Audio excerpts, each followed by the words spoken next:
La plus grande centrale nucléaire d'Europe, touchée par des tirs de chars de l'armée russe.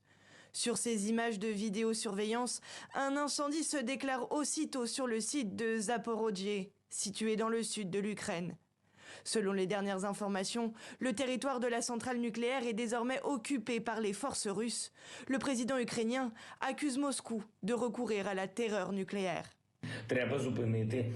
Nous devons arrêter l'armée russe, immédiatement.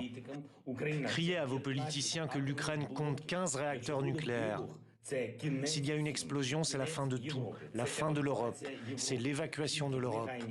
Seule une action européenne immédiate peut stopper les troupes russes. Il faut empêcher que l'Europe ne meure d'un désastre nucléaire.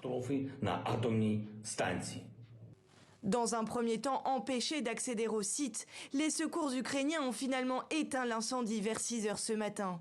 Selon l'Agence internationale de l'énergie atomique, l'AIEA, les équipements dits essentiels de la centrale nucléaire n'ont pas été touchés par l'incendie. Aucune modification des taux de radiation n'a été détectée sur le site de la centrale qui compte 6 réacteurs nucléaires et fournit 20% de l'énergie du pays.